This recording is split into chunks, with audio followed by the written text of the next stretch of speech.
Hey everybody, Mr. Monahan here, reviewing chapter 4 with you. Short chapter that we did on collecting data, mostly vocab. So we'll go over some of those words again and just point out kind of what's important from what we did in chapter 4. So when we talk about collecting data, we got to look at variables and what type of variables there are. So what variables are is the various things that you record for each individual in your sample. So if your individuals are everybody in your Prob and Stats class, some variables could be height, weight, gender, things like that. Some of those things I listed are quantitative, some are categorical. So quantitative, another word for that is numerical. Quantitative variables are variables that you measure a numerical value for each individual. All right. So even if they're numbers, sometimes they're not quantitative. So you might want to ask yourself this question: would it make sense to find the average of these values? So one that trips people up is phone number. Phone number is actually not quantitative because you wouldn't care about the average phone number of your Prob and Stats class. So quantitative are numerical values where you would actually do some kind of operation with them: add, subtract, multiply, divide. So categorical is everything else. They come from recording a group the individual can be classified under. So these are things like favorite color or uh, freshman, sophomore, junior, senior. Could be area code because again, you wouldn't get the average area code, so they can be numbers.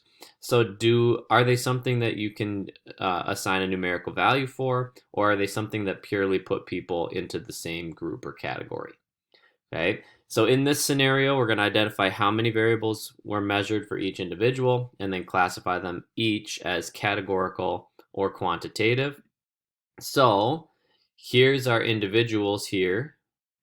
They are just given by name. So Danny, Francine, and Ricardo.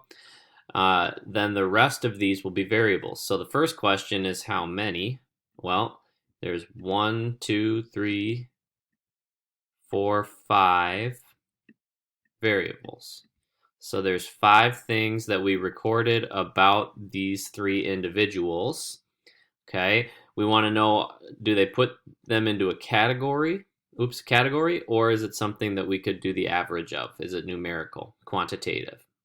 All right, so this is their sex or their gender. So male, female, male. We don't get the average gender of somebody. This is called a categorical variable. Their homeroom teacher, again, would be categorical. What grade they're in, even though you could think of it as ninth grade, 10th grade, 11th grade, 12th grade, even though those are numbers, we wouldn't get the average grade necessarily, so that's another categorical. Their calculator number, again, what good would the average calculator number be? Not very useful. These are, again, categories. And then the test scores, we do care about average test score. This is our only quantitative variable of this problem. So to answer the question, there are 5 variables. 4 of them are categorical. 1 of them is quantitative. All right, so that was part of the vocab that we had done. Then we talked about how do we gather this data and do these studies on people or subjects. For an experiment, the researcher must impose a treatment on the subjects. Okay, you're actually doing something to the people in the study. You're giving them a headache pill, or you are assigning them to do a certain task. For an observational study, you just observe. You don't do anything. Okay, so the most important advantage of an experiment is that it can establish a cause and effect relationship. So you can say that your headache pill definitely helps get rid of headaches. Where if you just observe people, you can't say that any one thing caused whatever outcome you saw. So those two are different: experiment versus observation. In a census, you're going to get the entire population. So we talked a lot about how that's not very realistic all the time. So that's why we have sample studies where we try to get a sample that's big enough to represent the entire population. But a census, you get everybody. So is the example above an observation or experiment? So they're talking about this one.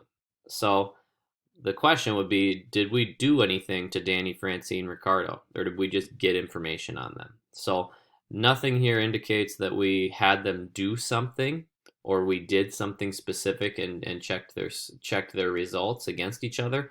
These are all just things we could observe. So this last one, yeah, this last question, is it observational or an experiment? We didn't do any type of experiment on these people yet. So this is right now just an observational study.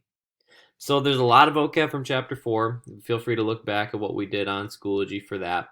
But hopefully this will help you work on that quiz.